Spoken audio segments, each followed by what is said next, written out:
दोस्तों, अगर आप क्लास 10th में पढ़ते हो तो ऐसे प्रश्न आपको देखने को जरूर मिलता होगा।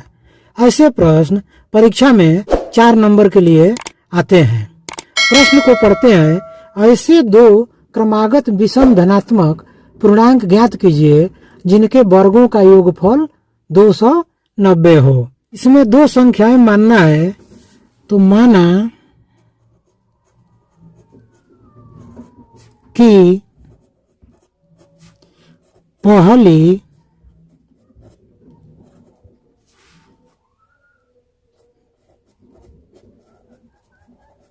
विषम धनात्मक संख्या x है तथा दूसरी विषम धनात्मक संख्या x+2 है। अब दोस्तों x+2 कैसे धनात्मक होगा इसको हम बताते हैं। मान लेते हैं कि पहली विषम संख्या 3 होती है, उसके बाद अगली विषम संख्या 5 होती है, उसके बाद अगली विषम संख्या 7 होती है। तो इसमें अगर अंतर देखा जाए तो यहाँ कितने का अंतर है? 2 का अंतर है। यहाँ भी देखा जाए तो कितने का अंतर है? 2 का अंतर है।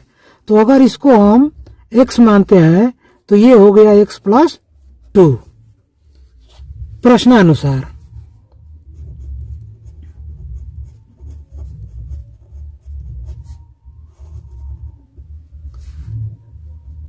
प्रश्न में कह रहा है ऐसे दो क्रमागत विषम धनात्मक पूर्णांक ज्ञात कीजिए जिनके वर्गों का योगफल 290 हो। में है कि जिनके वर्गों का योगफल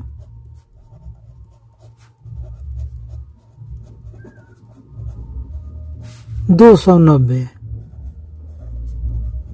हो। तो पहले हम संख्या लिख देते हैं x और इधर है x+2। तो इनके वर्गों यानी कि अब इसका वर्ग और इसका वर्ग का योगफल यानी कि जोड़ कितना हो? 290 हो। x²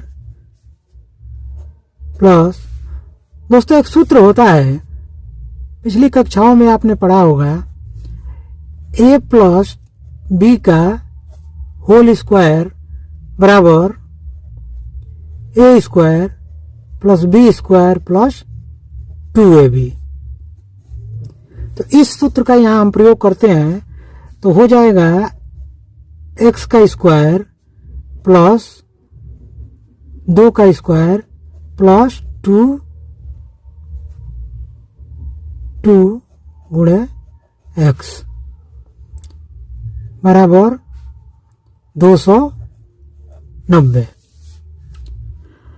अब यहाँ x² है, यहाँ x² है, तो ये हो जाएगा 2x² धन 2² हो जाएगा 4 धन 2 में 2 से गुणा होगा 4x बराबर 290। अब हम आगे क्या करेंगे? 2x² धन 4x और 290 को इधर ले आएंगे तो ऋण 290 प्लस 4 बराबर 0। अब यहाँ 2x² प्लस 4x माइनस, इसमें से घट जाएगा, 10 में से 4 गया 6 और यहाँ 8, यहाँ 286 बराबर 0। दोस्तों चैनल पर नए हो तो चैनल को सब्सक्राइब जरूर कर लें, क्योंकि ऐसी ही वीडियो चैनल पर आता रहता है। अब दोस्तों आगे यहाँ 2 कॉमन ले लेंगे।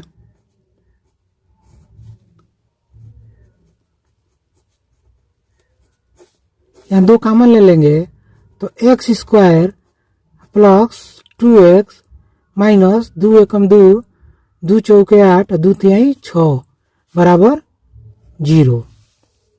अब हम क्या करेंगे?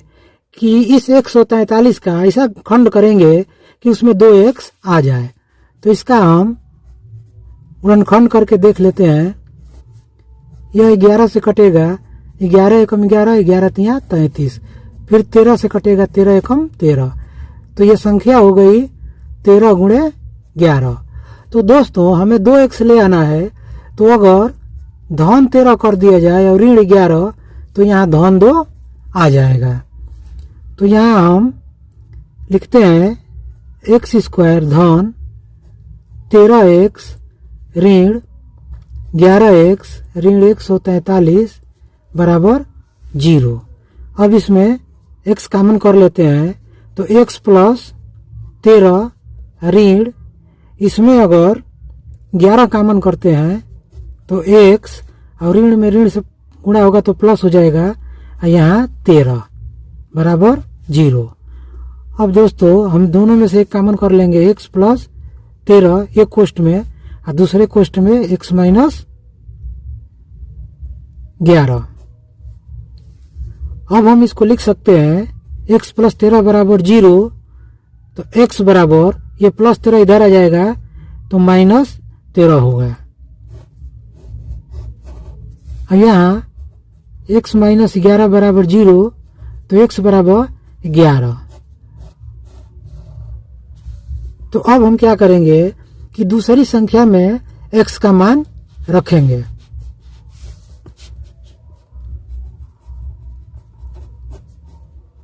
दूसरी संख्या में x का मान रखने पर इस मान को नहीं रखेंगे क्योंकि ये ऋणात्मक मान है, इसीलिए हम 11 रखेंगे। तो दूसरी संख्या है x प्लस 2, तो x का मान हो गया 11, तो 11 प्लस 2 बराबर 13, यानी कि पहली संख्या बराबर 11 तथा